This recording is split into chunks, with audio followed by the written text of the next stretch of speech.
welcome. It is time for Stall Talk. I'm Kendra Dixon, and I'm so excited that you are here today because we're going to dig for more answers. And this week's topic is all about what is a rider supposed to do when we get a runny nose. That is a real pain when you're trying to manage reins in your hand. I, for one, feel like it's hereditary. My Nana, when I grew up, she taught me this little trick. She would always wear long sleeves, and she would always tuck a little Kleenex, a little tissue inside her sleeve. And now if you put on any jacket that I own, chances are it's going to be like fully prepped ahead of time. I know to prepare in the event of a runny nose. Martin Patella, life enthusiast, you were just starting to deep dive on this topic last week. Yeah. And we had to land the plane. So I've waited all week to get answers as to why my nose runs, especially when I'm riding a horse in the wintertime. I had no idea there was such a deep connection to our overall health, or how this could be a warning sign on the dashboard for us. But go ahead and let's just kind of pick up where we left off last week. Well, and thank Life Enthusiast for sponsoring Stall Talk. Just in a quick review, I started talking about mucosal barriers, your nose and your sinuses and the lungs and your mouth and your digestive system and your reproductive system are all lined with what's known as the mucosal barrier. On the outside, we have this skin that's kind of hardened, protected, easy to resist influences. Whereas on the inside, if you just roll it down here on your lip, you're encountering the mucosal barrier. It's a much more permeable tissue, but in order to protect itself, it creates this layer of mucus. I mean, you encounter mucus when you try to hold a fish, right? The slippery kind of stuff. And then, of course, all of the body parts, all of the parts of the mucosal barrier have the ability to create more mucus. And it creates more mucus when it needs to protect itself from something. Of course, the classic one would be the cold, right? I don't know if you ever stepped outside in minus 25 to minus 40 weather, but when you do that, your nose will start running. It will just actually be running. And if you're a man, you will soon be breaking off icicles that are forming on your beard. Anyway, anybody who lived out in the cold range will know that.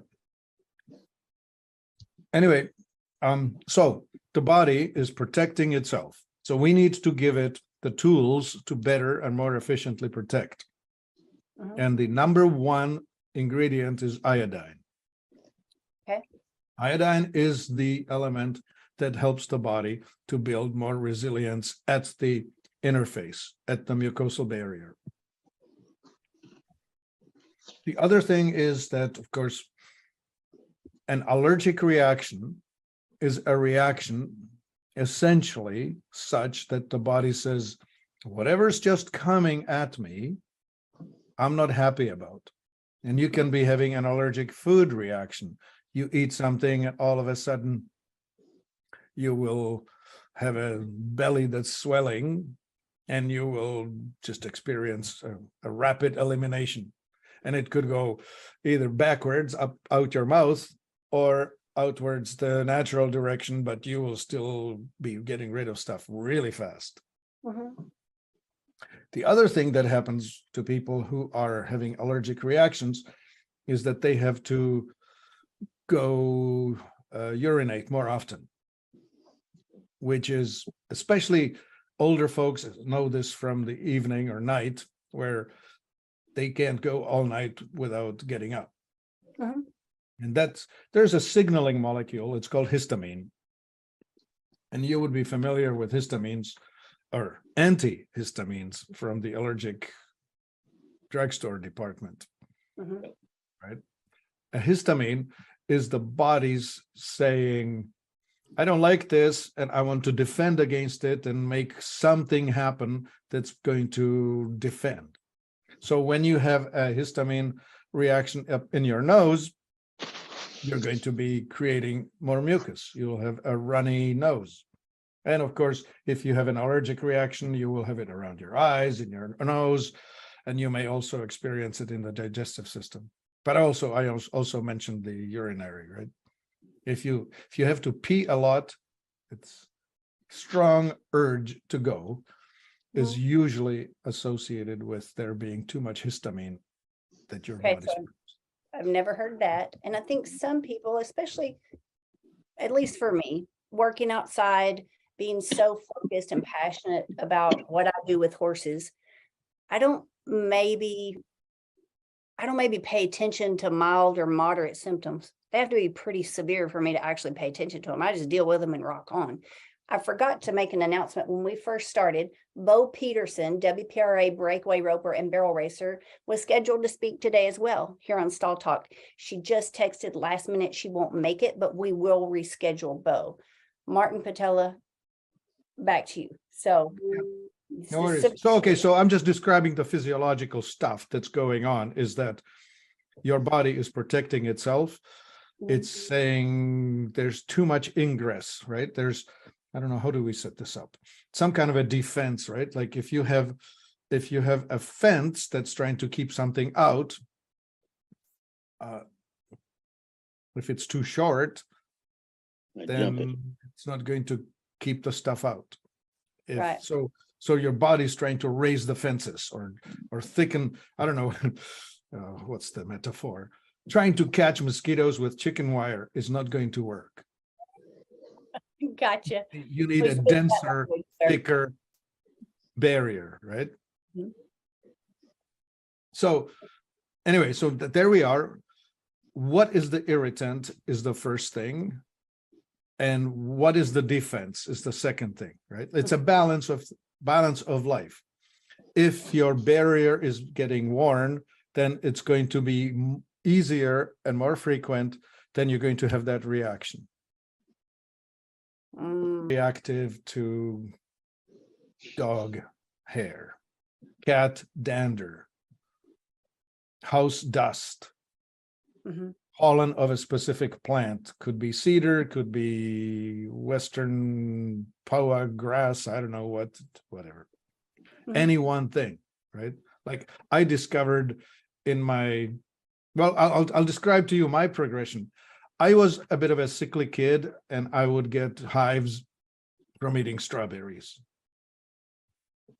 And then I grew out of it and I thought, oh, good, I've grown out of it, I'm good. Well, and then in my 20s, I ended up getting poisoned with mercury. Thank you to Dr. Dentist. That was really cool. Well, anyway, so once I poisoned my body, it started going downhill hard. And as it was breaking down, one of the things that showed up were allergies. About 3 or 4 years in after the stuff was put in my mouth. And I would, in springtime, I would be so afflicted that I wanted to gouge my eyes out. It was so unpleasant. And so, of course, I went to the doctor and doctor said, well, we have Sudafed. And I said, well, is that going to cure it? And he said, no, you'll just be taking it for the rest of your life. I didn't think that was a good idea. No, and Sudafed doesn't work on me. I happen to be allergic to codeine and whatever's in Benadryl and Sudafed. It has the opposite effect on me. So I can't just take a Benadryl and like sleep through the night. Then I'm miserable because I'm really tired, but my brain won't let me sleep. And that is tired, wired, both stressed at the same time as you are, Anyway, so I'm just trying to use my own story as an example, just so you can relate to it. And so some years in, I realized that I was actually toxic with industrial toxins and I needed to detox myself. And so I started on with, of course, the heavy metals, the mercury and all, but with it, when I did the zeolite detox and humic acid detox, all of these things that accumulated in my body started going away. And as the toxic levels were lowering, my allergies started going away. And so after about 10 years of doing cleansing and all of that, all of a sudden I just became not allergic to stuff.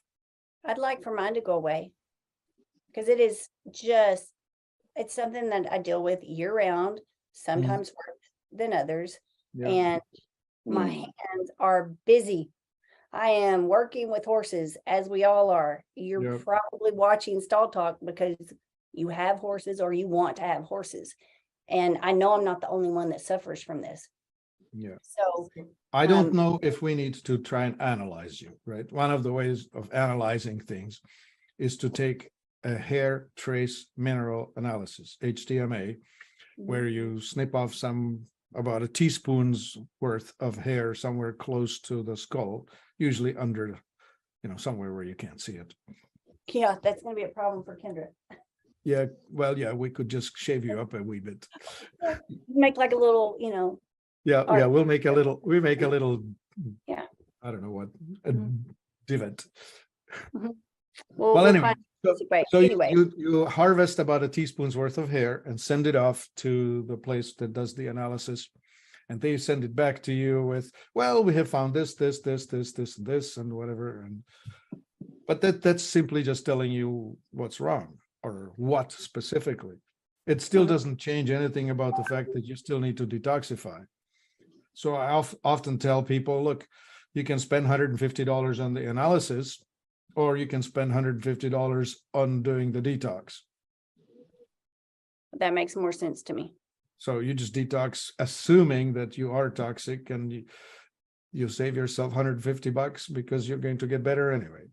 And get right to the point. Mhm. So that, and but still to this day, I can promise you that if I eat a bunch of cheese or yogurt, dairy, because I don't do well with cows, Yeah. I'll have a runny nose. It's called the post-nasal drip. It Mhm. just out there in the back, it will just keep on going down the throat. Mhm. So I know that I'm my lactose other my other intolerant. kryptonite is wheat.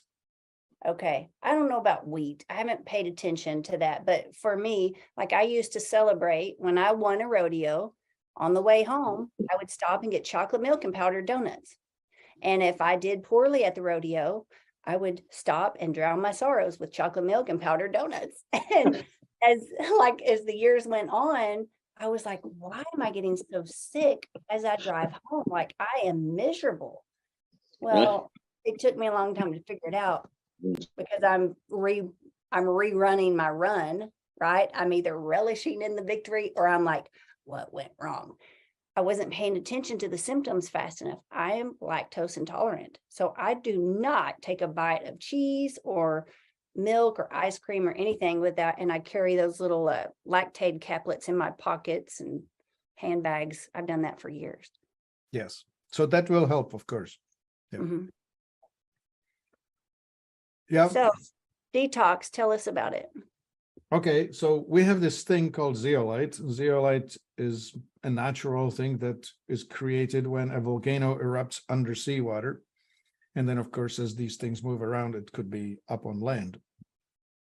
Most zeolite is used in industrial applications because it's not particularly clean, but it's used very effectively. And it binds metals. It binds things like lead, mercury, cadmium, arsenic, all kinds of stuff that your body should be without. Could So this be stuff that we pick up from being around chemicals and insecticides and fly sprays and stuff like that? Yeah, all that. Okay. Yeah, it's a binder. And it's a good thing because it's an electrophysical reaction rather than electrochemical. There's this thing called chelation. Chelation is an electrochemical reaction where you use chelating agents that will bind with the whatever you want out of your body, and then it will get flushed. And typically this can be done orally or through intravenous. EDTA is one of the most famous chelator agents, and we do sell it. We have it available in both pills and suppositories. Suppository is in fact a very, very good delivery method because whatever you insert rectally, there's a really good supply of blood right in your rectum, and it's a very thin barrier. It's Before the you said hemorrhoidal that, I was hemorrhoidal gonna say, complex. I'll So take a tablet. so whatever so whatever you push up into the anal area is absorbed almost as quick as putting it intravenously. Okay, that's wild. I maybe didn't know that. For some people, it's too much information, but some of you want to know. Aren't you glad you're tuned into Stall Talk? Okay, so Zeolite. It's a Okay, so the tea- zeolite is taken orally, I assure you of that. And we have it available in powder or in capsules or in liquid. The most bang for your money is the powder. If you want it in capsules, you're just spending money on the encapsulation, but it's still fine. What does it And taste like? Repeat, What does it taste like? chalky. Okay, It's powdered. It's a very finely milled thing that has no particular taste. okay. So if you want to save money, want the biggest bang for the buck, Yeah. get over the taste, drink Yeah. the powdery, chalky stuff.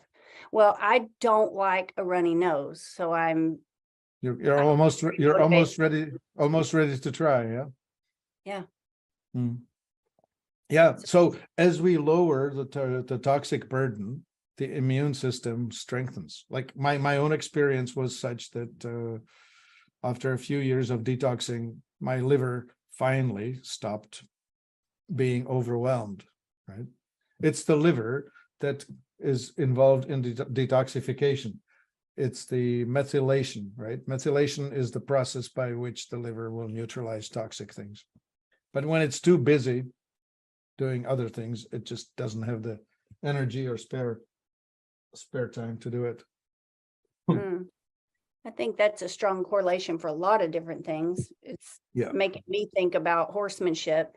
When we're too busy, you said lowering the toxin burden helps our immune system come up. Well, guys, when you lower the activity and the burden and the stress on your horse, it gives the good things time to develop. Yes. Yeah, very good analogies. Yeah, okay, so there's the zeolite. Humic acid is great to take along with that because it will help to balance that or support the terrain in the gut so that it's not being breached by all the stuff that you eat. Okay. One of the worst things that has happened to us in the last 20 some years was the introduction of glyphosate, Roundup. The Okay. chemical companies have told the farmers that it's all fine, it's all good, don't you worry about it.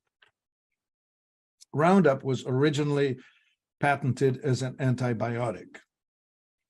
The way it works, it kills the microbes that live at the rhizome, at the root of the plant. So the plant stops being able to absorb nutrients and it withers. Mhm. When you do the same thing to the human body by ingesting food such as wheat or lentil or garbanzo bean that has been sprayed with this thing, you get only a microscopic dose. It doesn't really kill you as a human, but what it does, it creates this killing field in your gut. It's killing the microbes, being an antibiotic. Well, okay, so can I stop you real quick? Because there's obviously a debate. There's pros and cons, right? As a land management system, we use Roundup. We use it here on the place. But you're telling me that I don't necessarily have to handle that product, but what I buy at the store likely has, been in contact, and I'm Yeah, going to get it a gets micro. less Let's take it fun. to our Yeah. horses. If our horses graze that field, which where we use Roundup, my horses don't have access to, but Yeah. it's just one field over. So Yeah. what is that potentially doing to their gut health? Because I believe everyone on this Zoom will agree, it appears that we're seeing more gut health issues in horses than we have in decades past. Ronnie, am I right about that? Or is it just that it's education and awareness now? That's a yes. Well, I think, yes, ma'am. Yes, ma'am. Okay. it gets well, Yeah, it gets less fun, Kendra, for the following reason. Many herbicides are not water soluble, No, no. but Roundup is. Ooh, Okay. Roundup dissolves and gets into your groundwater.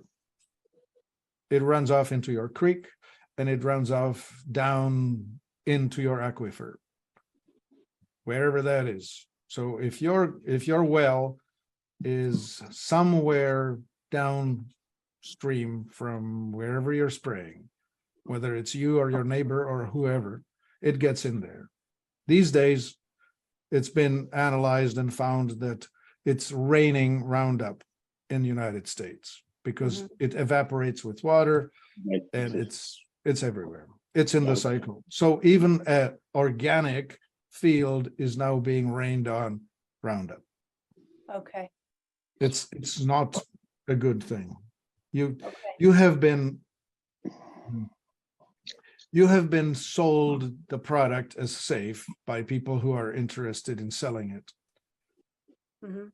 But as in many things, this philosophy of plunder, plunderer comes into the village and kills the men, rapes the women, and steals the cattle. Doesn't care what happens next year, burns the field. Mhm. That's the plunder. When the plunderer shows up in America, he just kills the buffalo, plows under the prairie, and goes on, right? Mhm. It's an unsustainable model of living. And unfortunately, we need to figure out some ways to manage our weed or the unwanted plant in a way that Plan it. doesn't create a downstream problem. Roundup, unfortunately, is very, very Okay, so a since gift that keeps on giving is, let me put it that way. I live on a ranch where we use Roundup, I Yeah. have been, showered by various brands of fly spray my entire life, flea shampoos for dogs. I'm around cleaning chemicals. There's all kinds of stuff that we Yep. in our Western lifestyle we Yeah. use. Yeah. So, and I suffer, and this is so weird. I saw somebody on TikTok, I think it was last night. She's kind of funny, but she's like, when you people complain about bloating, she goes, I understand you feel bloated. It's uncomfortable, like a little bit. She goes, look at this. And she raised up her sweatshirt and she's like, when I bloat, I bloat. That's me. Yeah. So is this, from decades of my mucosal linings breaking down in my digestive system, and what can I now do, even if it takes me 10 years to turn the tide, with zeolite? How is that just from now on? Is that a product? So zeolite binds the industrial toxins, heavy metals, that would be lead, mercury, cadmium, uranium, all the stuff that comes from guns and brake pads on the cars, and it deals with chemicals like the cleaning chemicals you're talking about, I forget, tetrachlor, or I don't know what stuff that you might have sitting around, paint thinners and the likes. It's good for that. But it won't touch the Roundup problem. Okay. The Roundup problem is transient, it's repairable, but you need to essentially stop the flow of it. It comes with the grain if the grain was sprayed. It comes with the lentils if the lentils were sprayed. It comes with walking on the ground that was sprayed, and so on. So it just gets into the environment. Here's an analogy for you. If a human were a plant, the soil would arrive through the mouth into the pipe that runs between your mouth and your anus. The pipe that runs through you, about this diameter, that's the outside running through the middle of you. The best example I could give you is an earthworm. right? That's a straight line. Well, we're a little more complicated, but the outside is inside of me. And in the small intestine, there are villi that are illustrated like this, right? Little things that look like fingers, except they're tiny. Mhm. And they would be like the roots of the plant that would be reaching into the soil that is brought in fresh every day so that the nutrients can be extracted by the gut through the villi into the bloodstream. Mhm. So whatever happens on the root side of things, which would be the gut stuff, the stuff we ingest, if we ingest chlorine, drinking in chlorinated water, we're killing the microbes. If we ingest industrial drugs, whether they are ibuprofen or Tylenol or you name it, whatever, those are toxic things that you're throwing into the mix, right? Mhm. Antibiotics, of course, they even have it in their name. They kill life. Mhm. Well, and Roundup is an antibiotic. So all of that is going to be killing the life within you so that it can no longer do what it's meant to do. That's the problem. And over time, that's when we see it. Well, and now I'm just starting to connect the dots with horses and gut health. And there's Yeah. so many companies like ADM, Forage First. I wanted to pick Bo's brain today because she's an ADM rider. She Mhm. feeds ADM, Forage First feed. They are, all about the horse first. They talk a lot about gut health. We heard multiple top 15 athletes at the NFR who also ride with ADM and they feed their products. They talked about the gut health So benefits. what but- do we know about their products that we can say? Is it grown on fields that are free of what? Well, if it's raining Roundup, it might be a moot There are point. levels of things, right? Like if it's raining Roundup, it's a microgram in a drop. When Uh-huh. you take a watering can and pour a gallon of it on an acre, it's a whole different story, Gotcha. right? Well, and I'm new to ADM, so I am learning these things. Let's find out. Yeah. Let's find out. I would venture to guess is that this guess that they probably go more organic or biodynamic than not. Hmm. That they would probably use natural ways rather than industrial toxic ways. Like there are many ways. I mean, once you discover this soil method that they call regenerative agriculture, Hmm. which is going back to the pre-industrial age where we did crop rotation and where we planted this with that, like plant your bean that's going to put nitrogen back in the soil. And there's a whole lot of agriculture know-how that's there that can be learned. This is not my expertise, but I'm somewhat aware. Yeah, nor is it mine. I mean, I know a little bit about small management. So the benefits of having like guineas and chickens and ducks to like aerate your land, but Yep. you can't do that if you're managing 3,000 acres. Right. Like that's Yeah, not. that's the industrial scale that has brought us to phenomenally inexpensive food, and we're getting about as much as what we're paying for it. Mm-hmm. I guess just to be really clear, today the food is cheaper than it's ever been, but its value is also less Mm-hmm. because there's not stuff in it that should be, and there's stuff in it that shouldn't. And think of how many people that can't, like, there is not an option. You have no way to source your own food. You are dependent on the chain. Like Yes. we don't live that way anymore. Society has evolved. And it's interesting. I was listening to Stephen S. Hoffman. They call him Captain Hoff. And he talked about what is coming in the next 30 years, guys. We think it's amazing that a phone could be in the room and, oh, wow, it must be listening to me. Yeah, Like Yes. we're, get ready, because that's just the beginning. Like that is such a teeny tiny thing.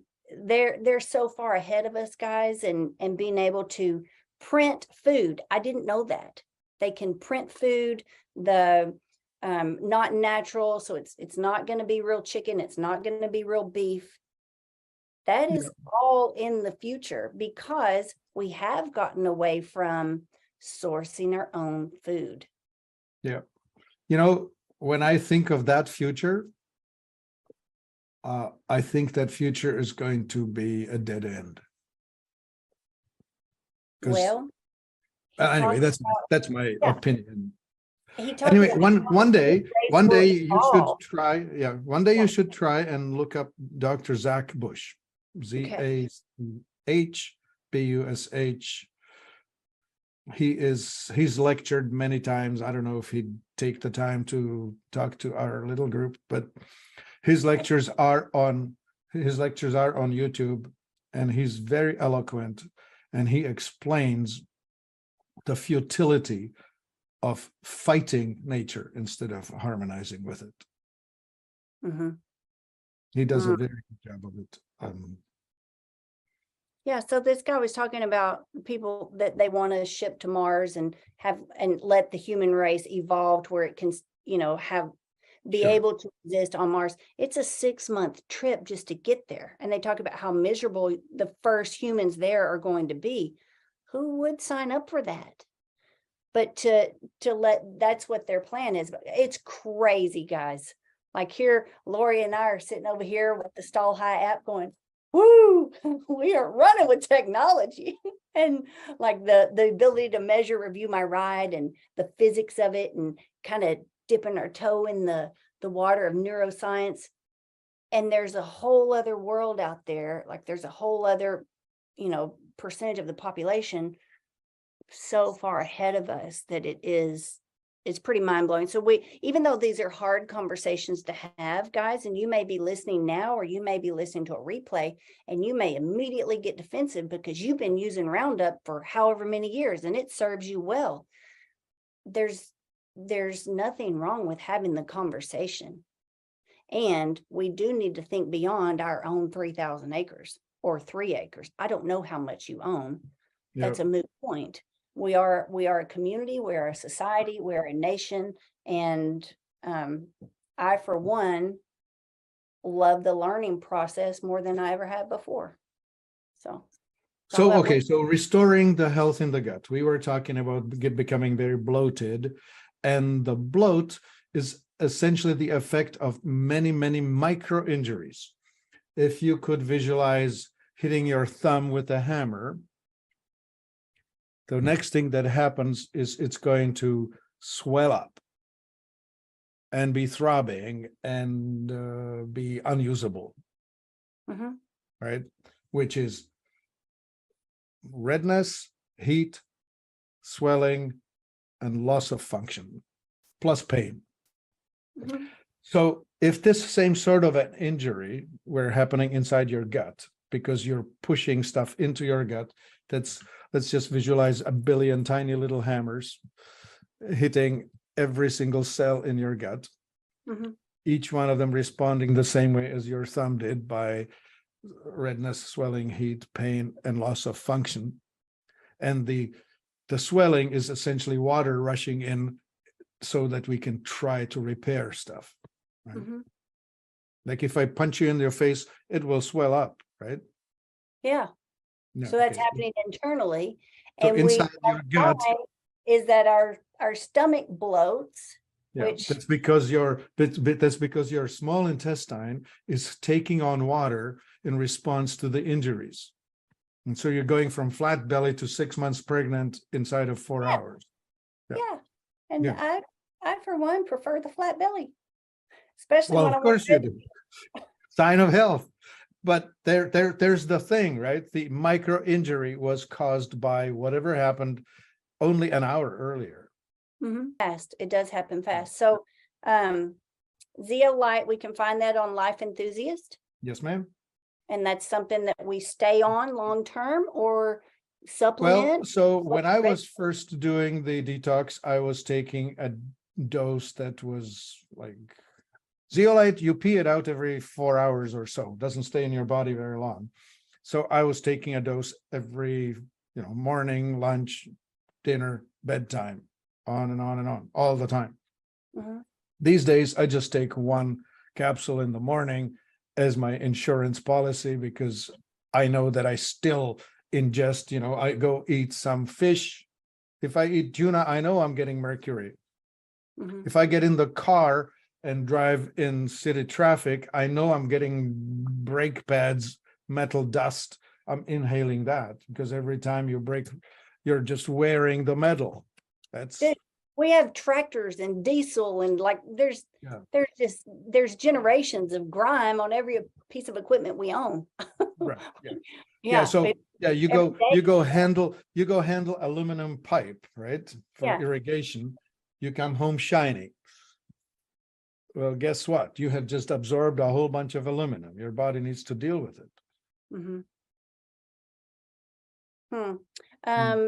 If zeolite doesn't detox the Roundup, is there anything that does? You need to restore the balance. Humic acid, which is the essence of dirt, is what we need to supplement. And then we Humic- have, I didn't hear, humic, Humic. HUMIC It got its name from humus, which is essentially the stuff, the difference between desert and soil is humus, compost. Martin, what's, Sorry. what is that similar to diatomaceous earth? No, ma'am. Diatomaceous earth is a silica. These are the skeletons of diatoms. That's a wonderful thing. It provides you with bulk, and it's also very sharp edged. So it also will chop up all of the parasites that are trying to take hold in your gut. So diatomaceous earth is a good thing. By the way, there's a product in Life Enthusiast called Strataflora, Okay. which is a rebuild your gut, and it has diatomaceous earth and probiotics and prebiotics and great many other things. So for people who are suffering with a broken elimination or digestion elimination, they will find quite a bit of comfort with that. So will that help me? Yeah. Well, we need to detox you with zeolite, and we need to push the Strataflora on you. And Okay. we probably need to put humic acid into your daily routine. Okay. And I know it's hard to give me like an exact time frame, but when I do these things, will I notice a difference in 90 days? Is it going to take 6 months? What is that? What Yeah. is that turnaround?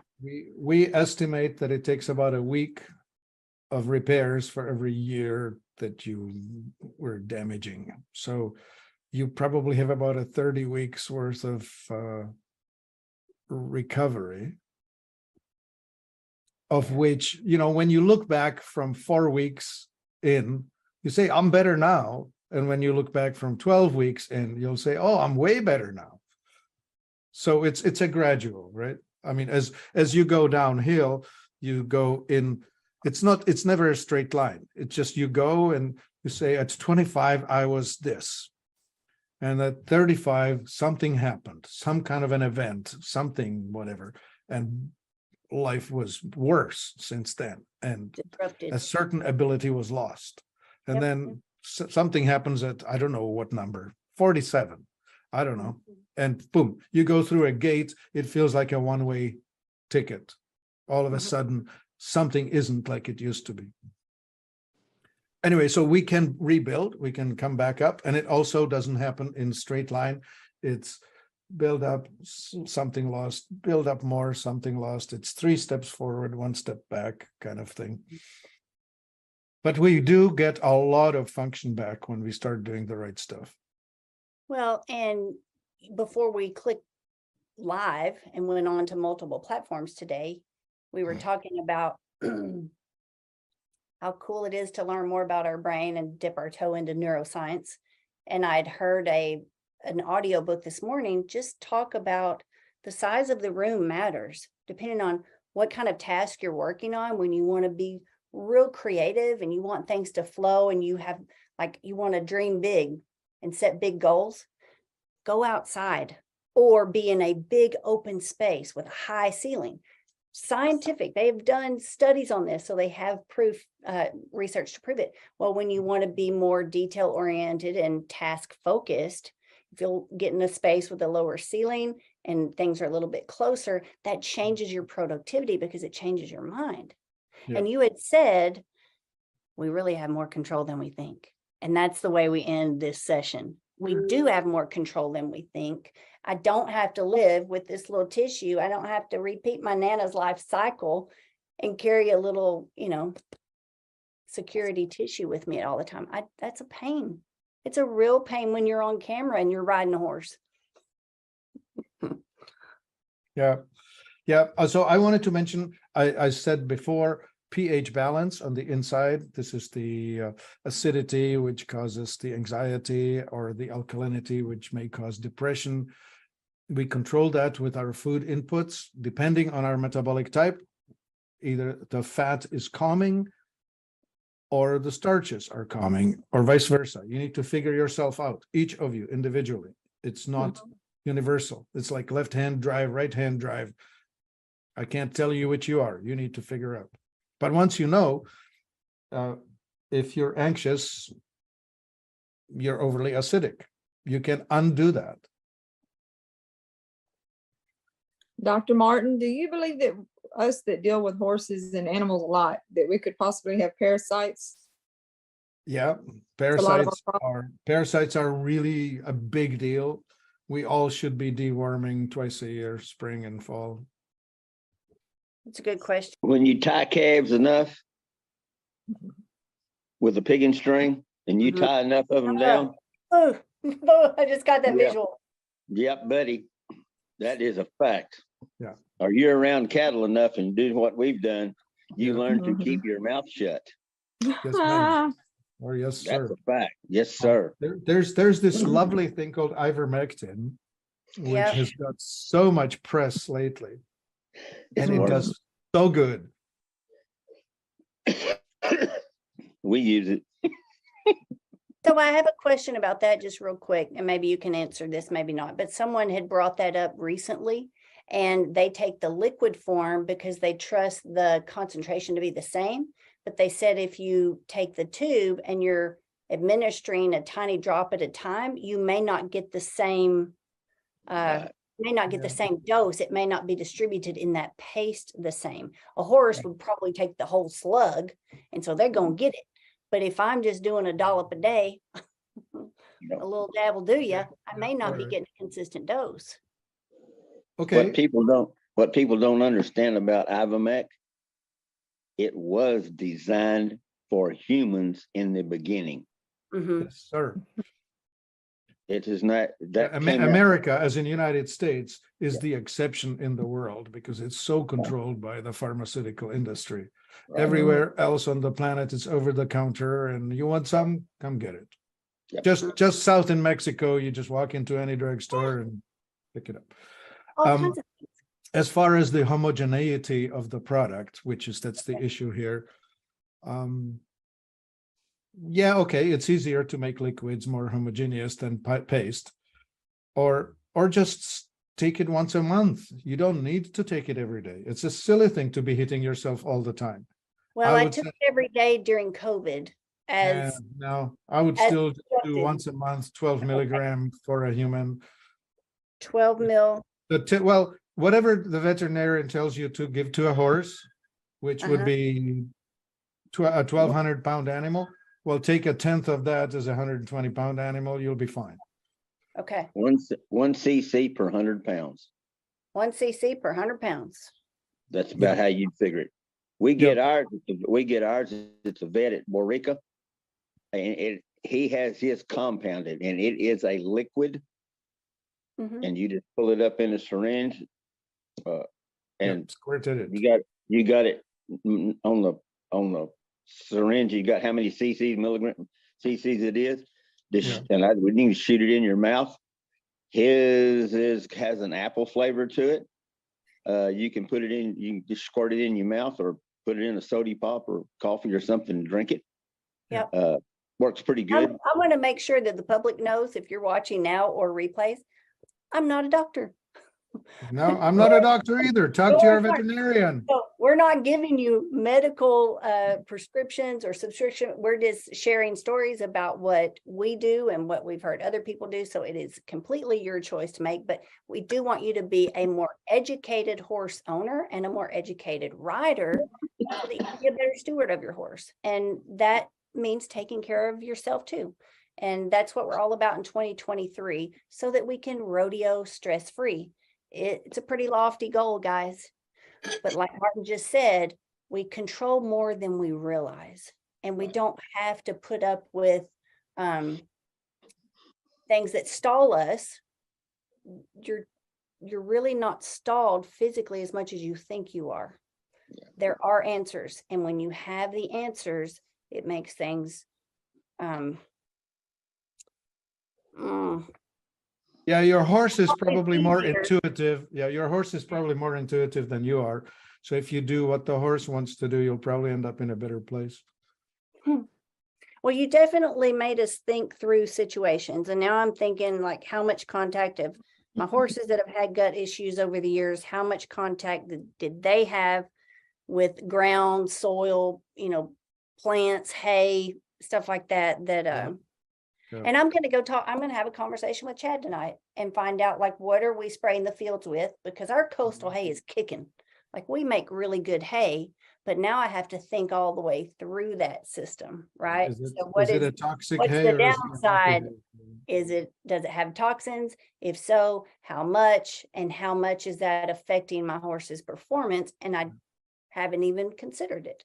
So Yeah. this was a great talk, Martin. I appreciate your expertise every week. We appreciate you supporting Stall High with Life Enthusiasts. Guys, if you are watching right now and you want to learn more about Martin Patella, and if you want to seek his advice for you personally, there's a system where people can download that. They can go through a diagnostic tool with you. They can be coached by you personally. You have an amazing website full of natural options, so that we can restore and regain our health. And it's wonderful. We appreciate what you're doing and what you've committed your life to doing. We're going to drop the link. So if you have any questions, guys, look at the link below. It's life-enthusiast.com. Ronnie, Patricia, Lori, thank y'all for being here. Kevin, this is a good talk. Every day. All righty, guys. Thank you so much for being part of Stall Talk. If your horse is physically healthy and still not working and you can't figure out why, we're here to help you. That's what we really want to accomplish at Stall High. That's why we created the online mentor program, where you can either watch hundreds of hours in the training library at a DIY pace, or you can attend one class per week, pick your pro, or you can come to unlimited classes per week. They're live every night at 6 p.m. Ronnie Clampett right there is our coach on Friday. We have an amazing team of mentors to help you get to the root reason of why your horse is not responding to your hands. It's typically going to have a mechanical deficit somewhere. There's a mechanical reason to it, but more times than not, it has had a mental impact. And how severely depends on the circumstance and the horse and a whole lot of things. You can't just slap a Band-Aid on it. That's what I got to. I'd purchased so many Band-Aids in my horse career that I was going nowhere. And it was expensive and it was very frustrating. And that's when one person challenged me to rethink everything I was doing about barrel racing. She pulled me out of the flow of the majority. And she said, stop listening to people, stop following the crowd, start listening to your horse. And that's when my life changed. And that's when this cool horse came along and helped us get in the top 15 more than I ever thought was possible. So I love telling those stories. If you want to learn more, Download the Stall High app, look us up, info@stallhigh.com. My team and I are here to help you have a great next ride. Y'all have a great afternoon. I'll see you tonight at 6 o'clock in the interactive group.